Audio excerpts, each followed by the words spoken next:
Dear Senator Risa Hontiveros, I don't know if you already know this, but I'll just inform you regardless. On February 19, natagpuan ang isang bangkay ng batang babae, 12 years old, sa Toledo City, Cebu. According to the initial reports, it was done by a relative, a drug addict relative. And it was said that he was high on drugs while doing the crime. Ano ba ang ginawa niya sa bata? Tinali sa puno, binugbog, pinatay. And on the same day, dito sa amin sa Cagayan de Oro City, natagpuang patay ang isang estudyanteng babae, 4th year accounting student sa isang sikat na university. It happened just inside the dormitory kung saan siya nangungupahan. I'm just wondering po, honestly, bakit hindi ka po nag-iingay kapag ganito yung binabalita? Yung mga totoong biktima ng mga adik, yung mga inosente, mga bata, mga babaeng walang kalaban-laban.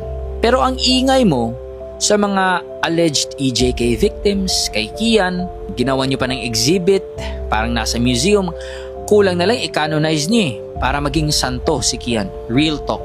Bakit po ba hindi kayo nag-iingay? Bakit po ba hindi kayo sumisigaw ng human rights para sa mga biktima? Totoong biktima ng mga drug addict, mga rapist, mga kriminal. Dahil po ba ay hindi involved ang mga Duterte? Dahil wala kang mapapala? Ganon? Because the way I see it, you are not pro-life, you are not pro-human rights, you are not really anti-criminal.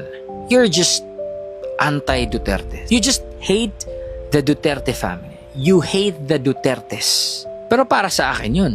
But I do believe marami ang mag-a-agree sa akin. You just plainly super hate the Dutertes. And sabi mo pa, 'di ba, inihahanda mo ang iyong sarili, no? Kasi baka ikaw yung mapik na maging kandidato for presidency sa opposition, 'di ba?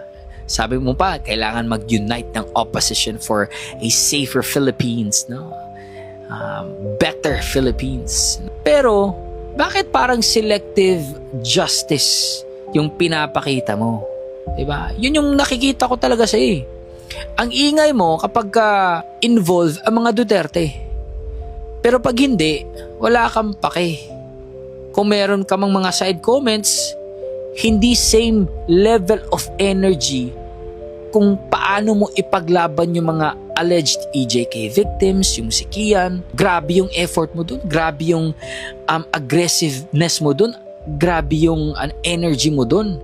Pero sa mga totoong biktima ng mga addict, ng mga rapist, mga criminal, wala. Walang ka-energy. Pro tip lang po, if you want to gain the same following and support, kung ano man meron ang mga Dutertes, you should learn from them. Examine them. Analyze. Bakit mahal na mga Pilipino ang mga Duterte? Hindi lahat, pero mostly, alam mo yan. Aminado ka dyan. And if ever lang, it will cross your mind na tatakbo kang presidente in 2028. If you run for presidency in 2028, libre lang po ang mangarap, alam natin yan. Pero just give it up. Kasi if come 2028 tatakbo kang presidente, hindi ka mananalo. Especially kung isang Sara Duterte ang kalaban mo. 100 and let's say 20%.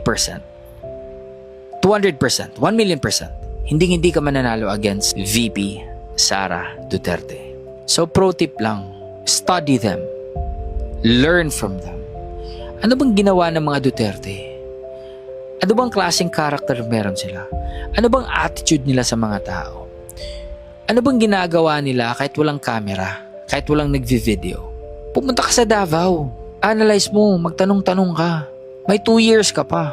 Kung maging iba yung strategy mo, baka pwede ka pang maging partner ni VP Sara. Pero yeah, that's just, I'm just wondering, curious ako, bakit hindi ka nag-iingay sa mga ganitong balita?